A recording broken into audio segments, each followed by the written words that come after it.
Hello everybody and welcome back to Let's Play Suzerain. Sorry it has been a little while, as has been the case for the past couple of recording sessions.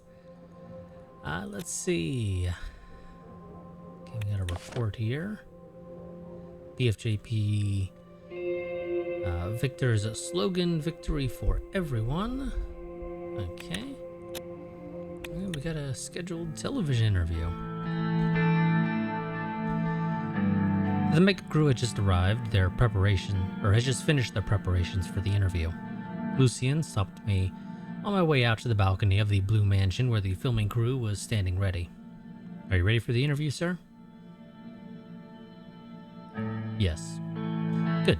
I have done my best to make this happen. This is very important for our administration. The crew is prepared to start filming. Mr. Sacker is excited to interview you.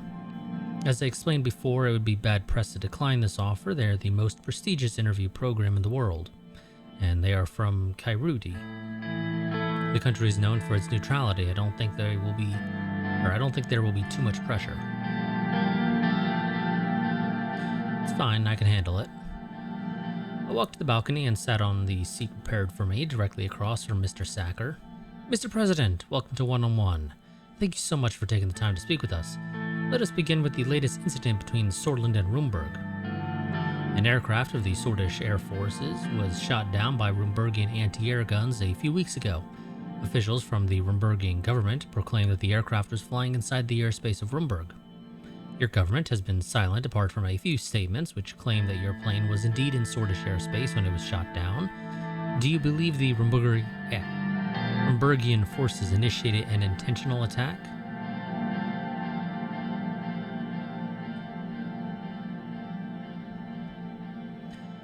We have reason to believe that yes, Rumburg has become increasingly aggressive over the last years.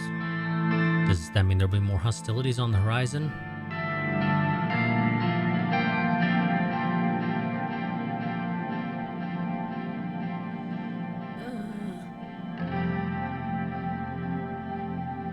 I can't say that for sure. We'll have to ask Queen Livingston herself. Do you believe these harassments could lead to an actual war between Sordland and Rumburg in the future?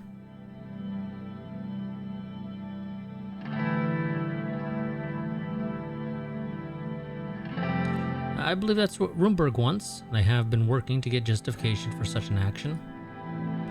This week, the Arcasian government has condemned Rumburg for their actions against Sordland. Now that Sordland is also a member of ATO, do you think this would deter Rumburg from creating a broader conflict?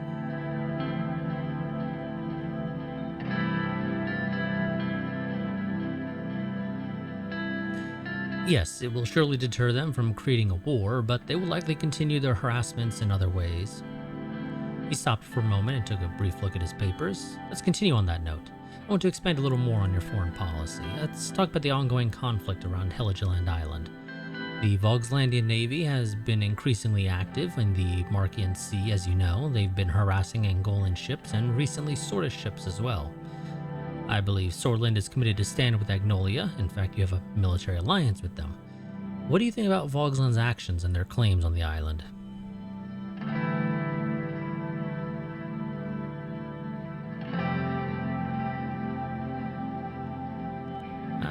I invite Chancellor Hegel to see reason. I believe the conflict can be resolved diplomatically. Do you think the hostilities between Agnolia and Vogsland might erupt into a hot war?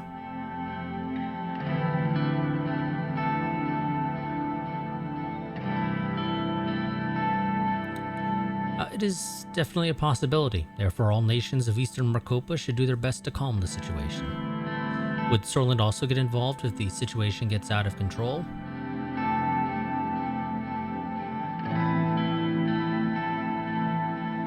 Yes, the Swordish Armed Forces and the Swordish Navy are ready to act if our allies need us. Why is it that you support Agnolia's side in this conflict, Mr. President?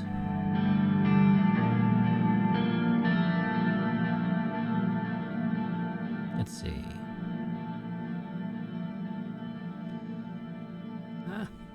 Sordland has always had good relations with Agnolia. They control the island and nobody has the right to interfere. Okay, let's move on to another topic. Last year, a huge conflict took place close to your borders with Wayland. When the Wezek forces partook in a massacre of Blutish civilians under the guise of eliminating the Blutish Freedom Front, Sordland decided to stay out of the conflict. In fact, many refugees fleeing from the massacre came to Sordland. Knowing that Sordland also had its trouble with the Blutish independence movement, how did Sordland cope with the influx of Blutish refugees coming in from Wayland?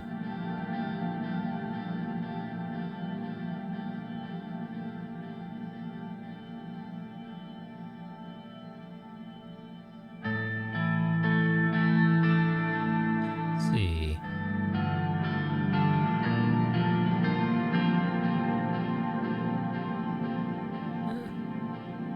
I don't understand the question.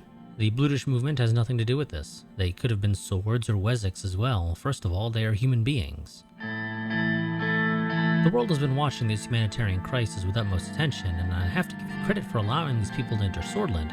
Unlike your neighbor Lispia, Sordland took this responsibility. Do you feel the burden for being the only country who opened their borders to the refugees?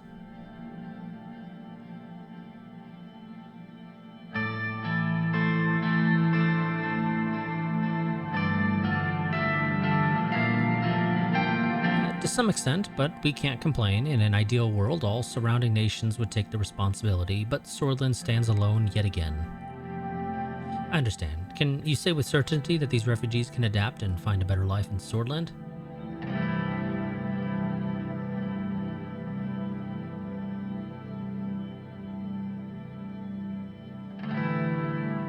Yes, I genuinely believe that.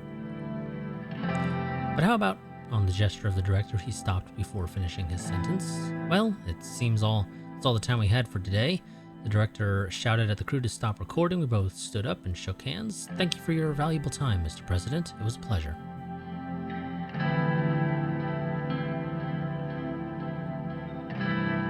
Hopefully next time we'll meet again in Kairut. Smiled. Of course, Mr. President. You'd always be welcome in Kairut. Lucian walked up to the director and started talking to him. I went inside the building. Oh, I forgot to get my timer started. Let's see. Okay, controversial PR report. Following a brief visit to Loch Haven, there has been an outcry against the unpopular president with violent protests feared to be imminent. Okay, that's no bueno.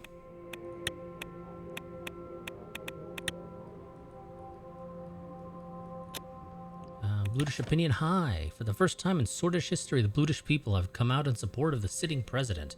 Thanks to President Rain's policies and actions during his first term, sentiment for the president in Deer has been incredibly high. Earning the Blutish vote in the upcoming election may be crucial for re-election. Workers Party Blutia leader poisoned. That's not great. Mansoon becomes the new Workers' Party of Blutia leader. Okay.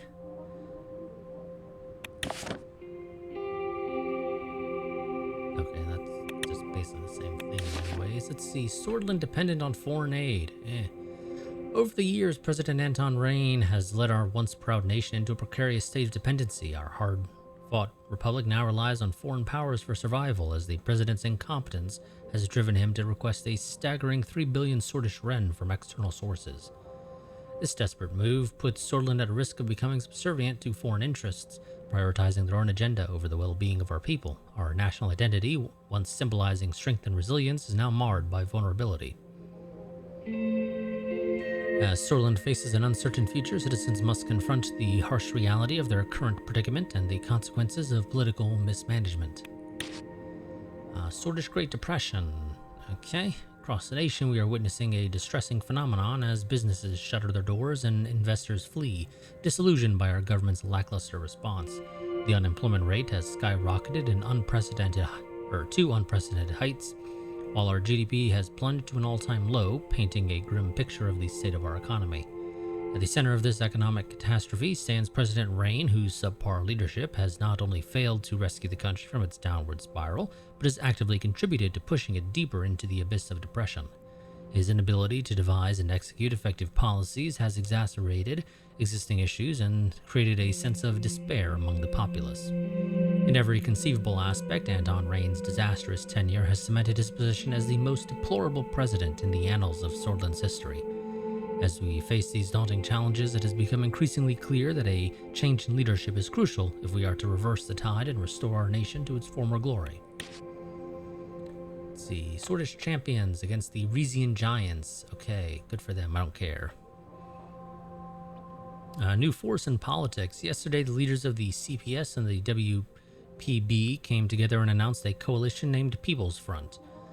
WPB's new leader, Mansoon Lee, is chosen as the coalition's presidential candidate. If in their public statement, both leaders explained the reasons for their alliance as the unfairness of the high election threshold. It is certain that this alliance has the power to shake down the current status quo. And that's just a repeat of one of the other ones. Okay. Resource MFI loans, neck deep in mud. Okay. What do we got here? Private meeting with Layla Graf. I don't recall who you are, if I'm completely honest. The historic Graf Manor lay on the outskirts of Arvery, at the end of a long, winding drive nearly 2 centuries old. It was as formidable as Laylas herself. Laylas had invited me for a private dinner, just the two of us. I wasn't sure of her motivations, but was happy to have an excuse to escape the chaos back in Hallsword. Sergei dropped me off at the door. Be reasonable. I used the heavy brass door knocker to signal my arrival. The butler answered and showed me into the parlor. Gas lanterns lent the wood-paneled room a cozy orange glow. Laylas was sitting on the sofa. Above her hung a nearly life-sized portrait of a sallow, unhappy-looking young woman in a lace ball gown. Grandmother? My mother, actually. I was her only child, you know. Giving birth to me left her medically unable to conceive. My father never could forgive her for not bearing him a son, and she never forgave me. She took a measured sip of one of the 2 glasses of sparkling wine she was holding and handed me the other. Sounds like a painful childhood. The silver lining is that despite personally despising me, they felt compelled to grant me the advantage a son would have had, including the education I needed to rise to my current position. Would you be so kind as to tell me why you invited me over? Given how your wife spends her time these days, I thought you might be in need of a home-cooked supper. The butler silently stepped into the parlor and rang a silver bell. Speaking of which, she led me into the dining room where a glittering chandelier hung from the high ceiling. Beneath it was a long table set for 2. A woman in apron and chef's hat, Wizek by her appearance, ceremoniously prepared a roast rack of venison. Smells delicious. The groundskeeper shouted this morning. Layla's bowed her head and said a quick prayer, then motioned for me to dig in. It was some of the best meat I've ever had. We ate in silence for a while, then Layla pensively laid down her cutlery. Anton, I want you to know that I have nothing but respect for you. But given certain developments that have occurred over the course of your term, I believe you are no longer fit to lead the United Sordland Party. Layla took a deep breath. I wanted you to be the first to know that I myself be running against you at the party congress. I suspected that might happen. Of course you did. You aren't stupid. Did you think I'd sit by as you made a mockery out of this country's constitution? The very constitution that is keeping this nation safe from internal and external threats? You're a disgrace to the good name of Tarkin Sol.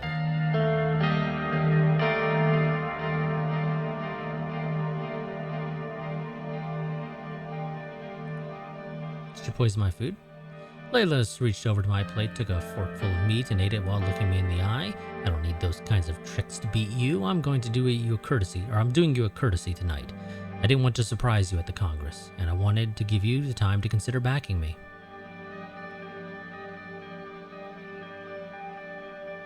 Sorry, Layla. I can't back down now.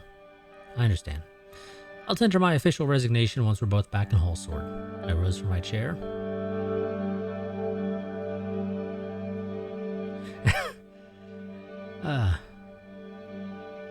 Oh god, yeah, both of these are just, Those could get under somebody's skin very well. Or very easily. It's a shame to lose you. Likewise. I'll have the butler show you out. She stayed seated as her butler gently led me outside. As Serg and I drove away, I looked in the rear-view mirror and saw her silhouette in the doorway. So I was being challenged from within my own party. At least Laylas wouldn't pose much of a threat. Or so I hoped. Minister of Interior Graf resigns in a sad turn of events for the Reign administration. Interior Minister Laylas Graf handed in her resignation following nearly 4 years in the cabinet. Graf, the former mayor of Hall Sword and Arvory, overcame the barriers posed by her sex to become one of Sordland's most beloved conservative political figures, and few expect her to simply retire. Some insiders speculate that Graf is preparing a run for USP leadership, which, given how far the party has strayed under the current president, may end up being quite successful. Yeah, we'll see how that goes. ATO modernizes Air Force with new planes. Sordland's Minister of Defense, General Isof Lancia, is reporting that we have received the supplies and new aircraft from ATO. According to the support, we have added S-16 fighter jets and Venturi Express VE-34 bombers to our Air Force. Okay. Equipped with modern avionics, more accurate radar-guided gun sights, and a superior weapons loadout, the Sordland S-16 supersonic jet fighter gives our air forces a decisive edge in aerial combat. Their speed and maneuverability are exceeding our pilots' expectations. They are nicknaming these new aircraft as Arcassian Hornets.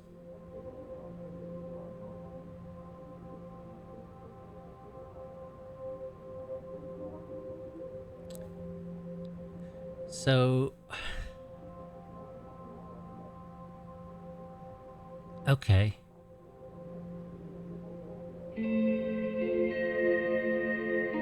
That's just kind of a weird one. So we're calling them S-16s, which obviously evokes the F-16. Or F-16? Probably F-15, actually, more likely, really. But we had to increment a number just so it's not as obvious.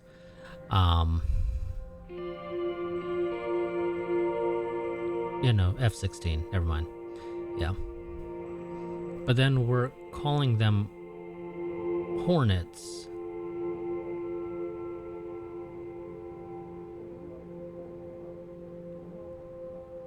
Like the FA-18. Okay. We had to... And the game takes place like in the 50s. So, realistically, these would be more like, what, an F4? Roughly, probably. Well, maybe a little early. F4 is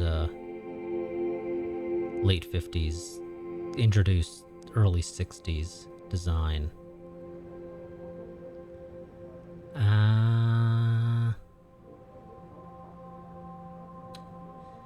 I'm really just trying to think, what would it be then? I think F2 Phantom is too far, or not F2 Phantom, shoot, God, what's it called? Yeah, the F2H, I think is what it is. Banshee, that would have been, first flight in 47, but when did it enter service? 48. Okay.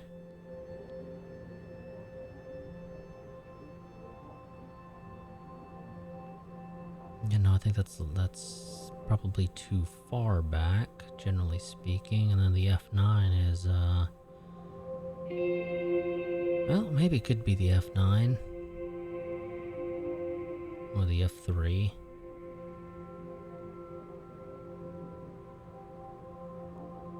I'm just trying to figure out exactly, like, what type of aircraft could the S-16 be?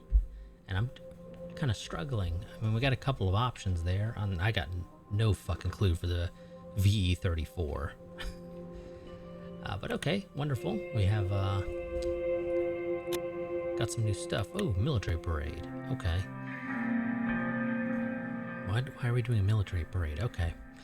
It was an unusual day for the residents of Hull Sword. Regularly used streets and avenues were blocked off by the military personnel. Many shops and cafes were closed, and once crowded stores were now empty. Instead, thousands of residents in Hull Sword were concentrated in one street, Victory Avenue. Searching out through the heart of Hull Sword, people on both sides of the road were waving their Swordish flags proudly for the military parade. I was getting prepared to embark on my trip. It was going to be a short drive down the Victory Avenue until we reached Maroon Palace. My company for this trip was Esov, with Sergei as usual driving the presidential car. Esov approached me. He was wearing his decorated ceremony outfit. He carried a sword with a goat head at the handle and his pistol on his hip. He put on his cap. "Mr. President, we are almost ready. We will depart right after the tank column."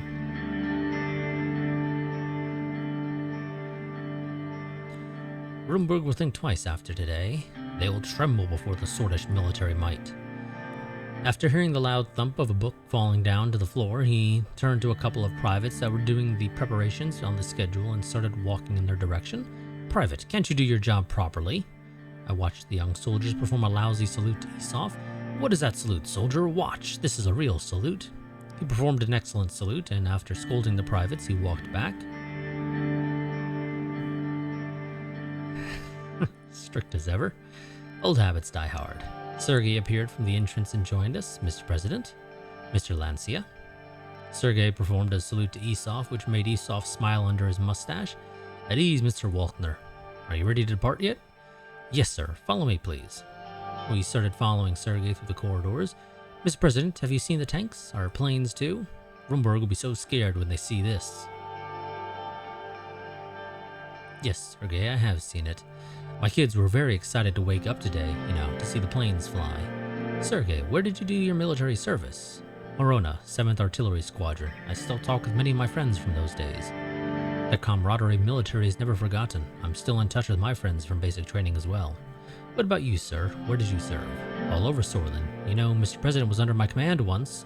Gummerin Outpost." He turned to me. "Do you remember those days?"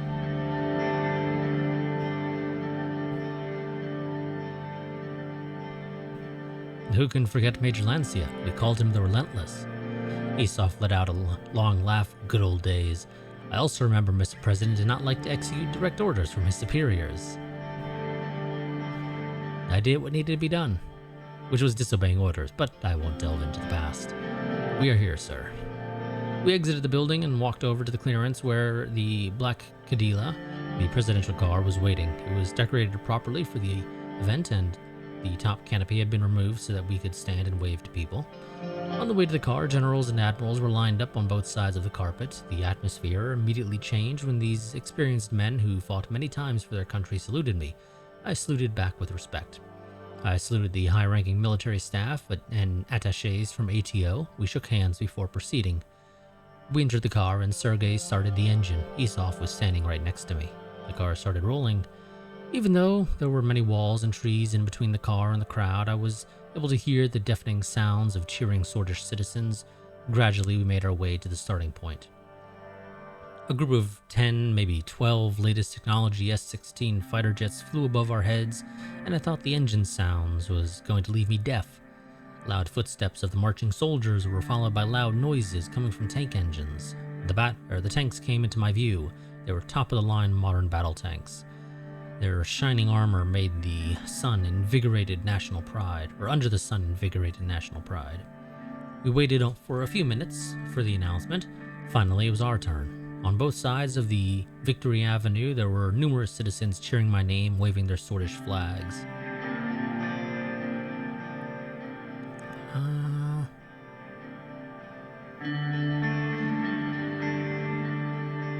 I don't know.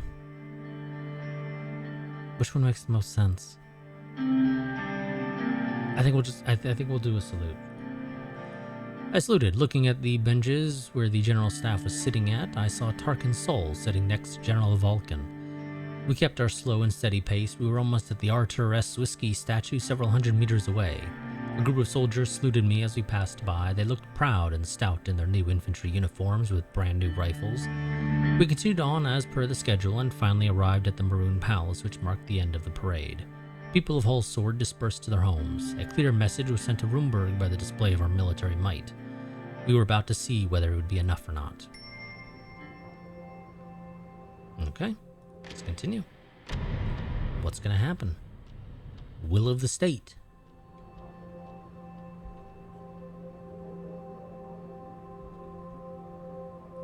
Okay, what do we have in the news? ATO influence, Sordland's energy market in flux.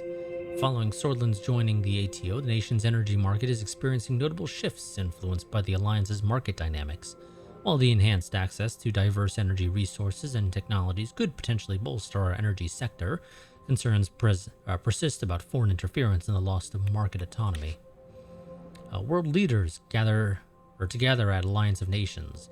Calling for a session on the current affairs, world leaders will be gathering at Alliance of Nations next week. The highlights from the upcoming agenda were announced, and as expected, they will be around the current issues in Eastern Maricopa. In addition to the member states from the region, President Walker and Chairman Malyev will be delivering their speeches at the Assembly. All eyes will turn to Constantinium, Kairut, as the historic session will be taking place in the Alliance of Nations headquarters. Okay, let's see. We received the schedule for the upcoming Alliance of Nations session. According to the dates outlined, Sordland 1 is being prepared for the flight to Constantinium, Kairut. Minister of Foreign Affairs David Whiskey will be attending the session, as well as accompanying Mr. President on the flight. Okie dokie, what do we have here?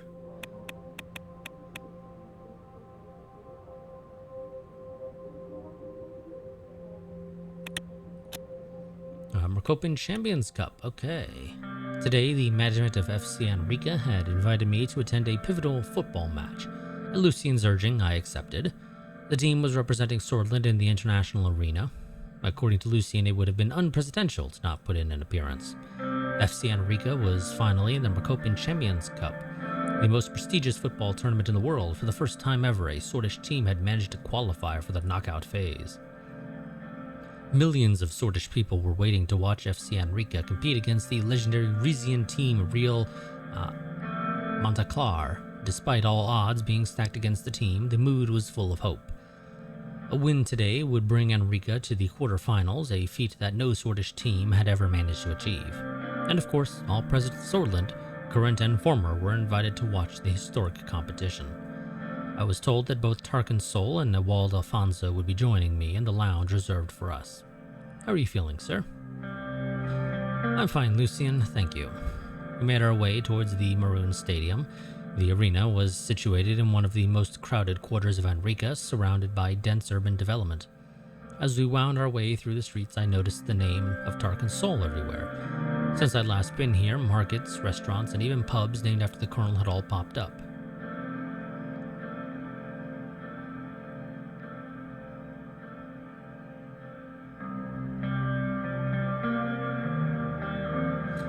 Seems like Mayor Curtin List isn't following our desalinization policy. I noticed it as well. I've heard it is part of an ad campaign for Enrica, an attempt to draw tourists, or at least Solist ones, to the city. Sol's legacy still lives on for millions after all. Lucian's pocket radio crackled. After responding, he turned to me. Sir, the security gave us the clear and informed us that Tarkin Sol has already arrived at the lounge. Good luck. I know he's quite the imposing presence. Please follow the guards to the top floor. You'll be seated in the VIP lounge.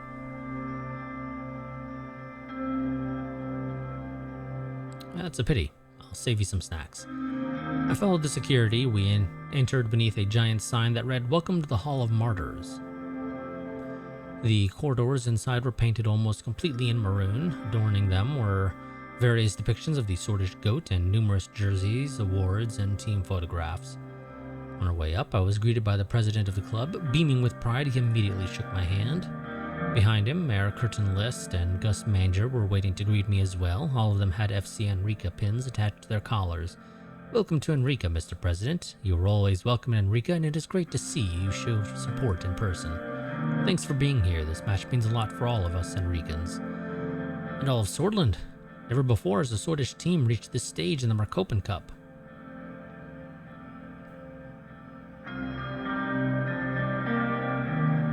I have high hopes for today. This is a big achievement for Sordish football. Football is of rapidly expanding importance in Sordland and beyond. It's good that we see the opportunity in it. The president of the club walked in, handed us gift bags full of FC Enrica merchandise, and gave a speech stressing the importance of today's match. After delivering his best wishes, he kindly pointed us towards the lounge, which was surrounded by heavily armed men. Once I finally found myself inside, I was greeted by an amazing view of the entire pitch through floor-to-ceiling windows. Tarkin Sol was already seated on the leather sofa, casting his hawk-like gaze onto the field. He did not react when I entered.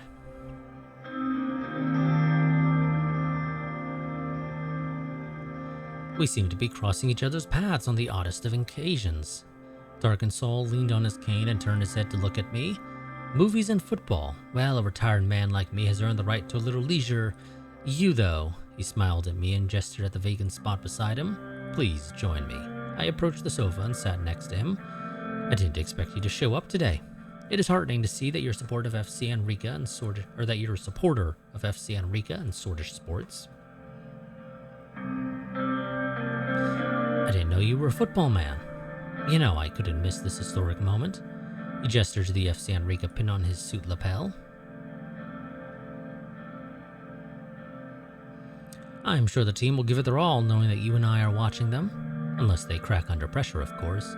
Tell me, is everything faring well after the defeat of your reforms, Mr. Rain?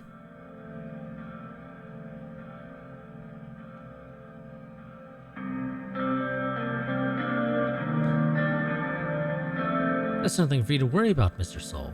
I will decide what I worry about, Mr. Rain.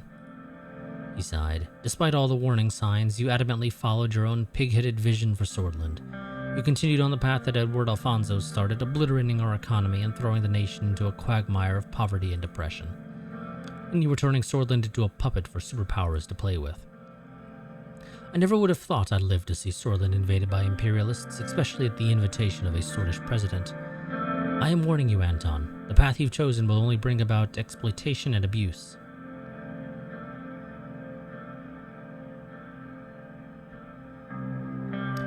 I understand your concerns, sir, but I'd beg to differ. Say what you will, deep down inside you know I'm right.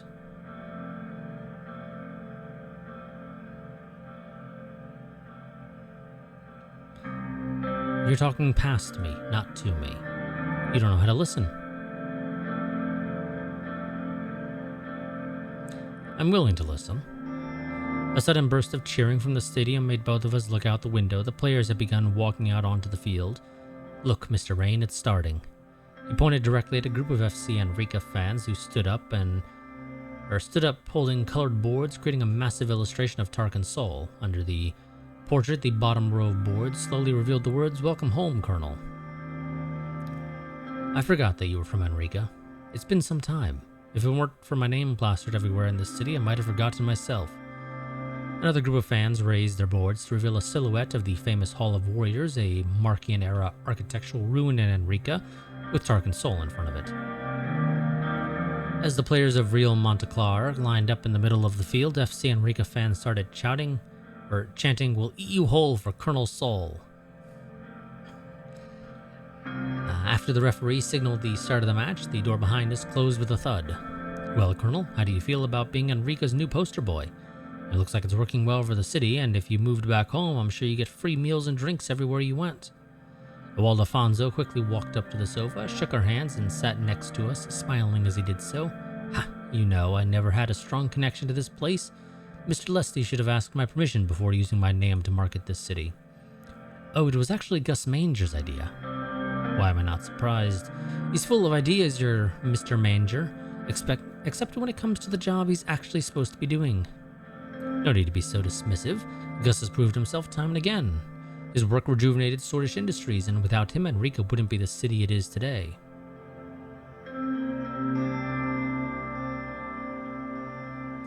I must say, Gus has been a very valuable member of my cabinet. Just what we need, another president in thrall to Mr. Manger and his get-rich-quick schemes. You say that, Mr. Sol, but Mr. Manger is a respectable professional who actually loves this country. More like an errand boy doing the bidding of those who line his pockets, Alfonso sighed. I don't intend to take on the role of his personal spokesman, you know? Just then, FC Enrica's a star midfielder made a breakaway down the field. The crowd erupted into cheers as the ball was passed from player to player, each touch bringing it closer to the goal. Look, we're going to score. Too predictable. They won't make it past the other team's defense. As if on cue, Real Montclar's defense made a crucial block, sending the ball back down the field.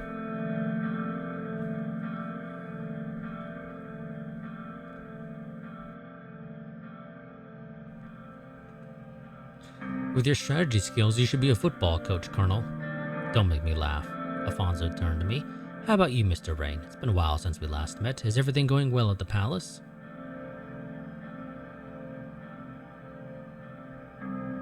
It would be a lie if I said it's been great. I completely understand what you mean.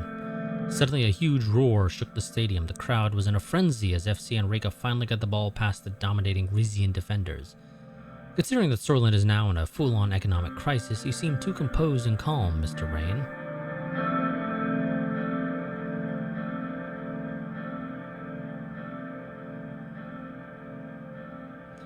Well, as the president, I have to be. You know how it is, Mr. Former President. Just then, Montclar's midfielders executed an incredibly fast counterattack, scoring a goal that put them ahead in just a few seconds. The soldier side of the stadium fell completely silent. It was bad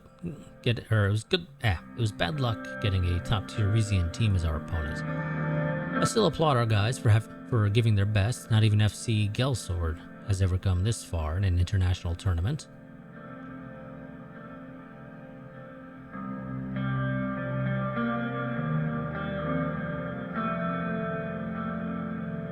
Yes, football is like politics. Sometimes it's all about luck.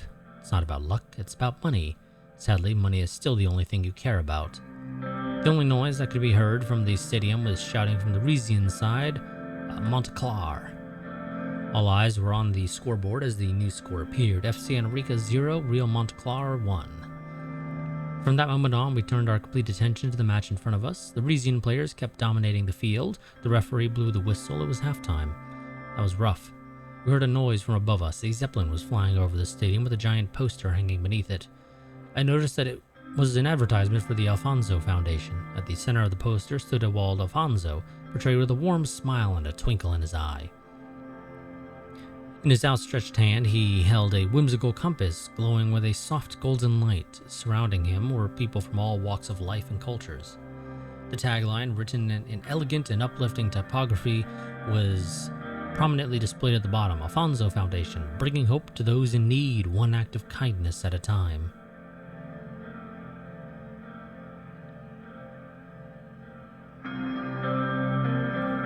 Really?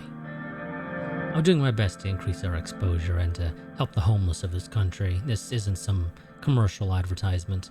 Just then, the speakers in the stadium started playing a sound recording in full volume. Ladies and gentlemen, we bring you a message from the Alfonso Foundation dedicated to spreading kindness and hope to the less fortunate. Picture a Sordland where compassion shines brighter than the stars in the night sky, where the power of generosity uplifts those who need it most. That Sordland can exist thanks to the Alfonso Foundation. Led by the charismatic and esteemed President Awald Alfonso, this foundation is on a mission to make a difference in the lives of our fellow citizens, one act of kindness at a time. You call this kindness? Every Sordish Ren you donate to the Alfonso Foundation helps us provide shelter, food, and a chance for a better future to those without a home, without hope. Thanks to the donations of President Awald Alfonso and thousands of Sordish citizens, the Alfonso Foundation has already lifted hundreds out of homelessness. A couple of hundred people? Congratulations to you both. This is how Sordland will eradicate poverty. Won't you join us in this notable endeavor? Just call the number 1-600-ALFONSO to make your contribution today. Your support will help us extend a helping hand to those in need. The recording ended with a few seconds of upbeat, jazzy background music that slowly faded out. I'll be honest, I think the ad was a little distasteful. I beg to differ. Alfonso, are you not ashamed? You had your whole term to plan affordable housing programs. Instead, you decided to pass the buck to Mr. Rain here. And now you're wasting your time on crap like this. Is this your way of personal redemption? Spending a few rens out of your billions and betraying yourself as their savior? Unlike you, Mr. Soul, I'm not betraying myself as a hero here. I retired from politics just like you did, and I'm now using my clout to help the poor. What's so wrong about this? You know, I never called myself a hero, Awald. It was my supporters who betrayed me as one. Don't spin the truth. Maybe they didn't have any other choice back then.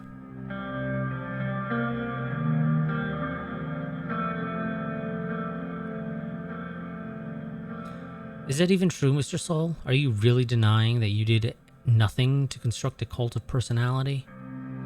What does it matter? You believed in that so much that you already ordered the removal of my face from public places, haven't you? Mr. Rain has a point, Mr. Soul. Tarkin Soul locked his gaze at Ewald.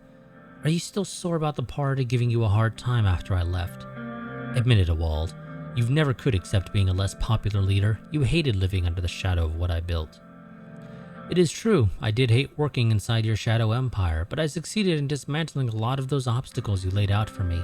It opened the way for reforms, but you never let the party go free. So it was I who controlled each and every member. I was behind every problem you faced within the USP. Do you really believe that? You are the founder of the party, Mr. Soul. Don't even try to deny your influence over it. I still remember how the party became divided after you stopped supporting me. It is on them for being blind to the progress we were making.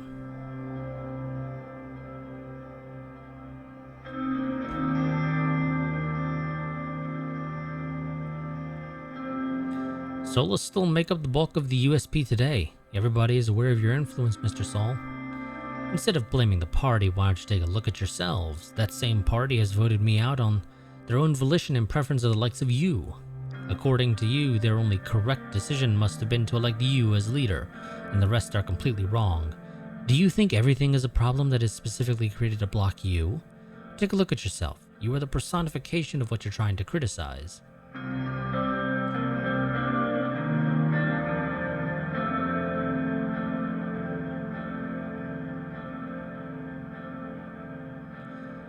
You have a point, Mr. Sol, but don't act like you're above all of us. He waved a dismissive hand as if to brush away the notion.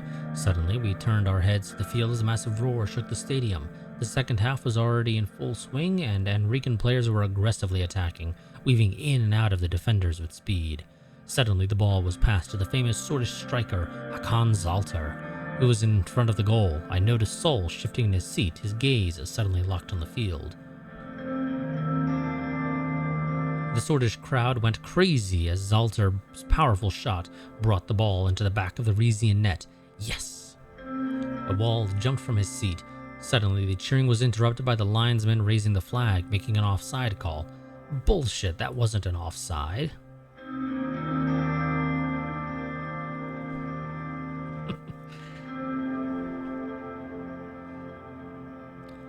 That referee is trying to sabotage us. He was clearly in front of the defenders when he received the ball. Hulcher, endless bickering, the linesman made the right call. The angle was all wrong. The decision like that shouldn't be made without proper evaluation. What next? You're going to install cameras and analyze every position from different angles? The excitement in the stadium reached a fever pitch as the Swordfish striker dribbled the ball past two defenders and took a shot at the goal again. The crowd held its breath as the ball sailed through the air, but the Montclair goalkeeper made a miraculous save. Damn, that was close. He suddenly pointed to a group of people who were holding signs in the front row. Do you see that? It was a group of Enricans who were holding signs that read FC Enrica stands with Leeless Graf. Looks like FC Enrica fans are really into politics, but unfortunately not into you.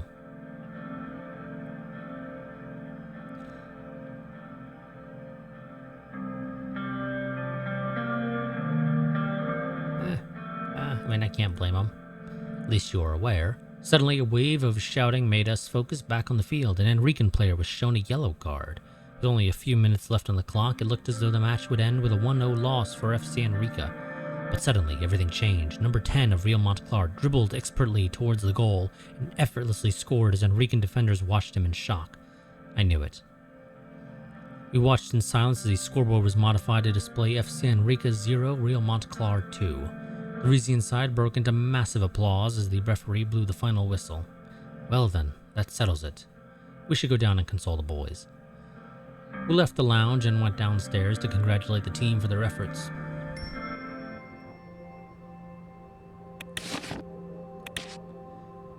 I'm curious if you can actually win that and what the results are if you do.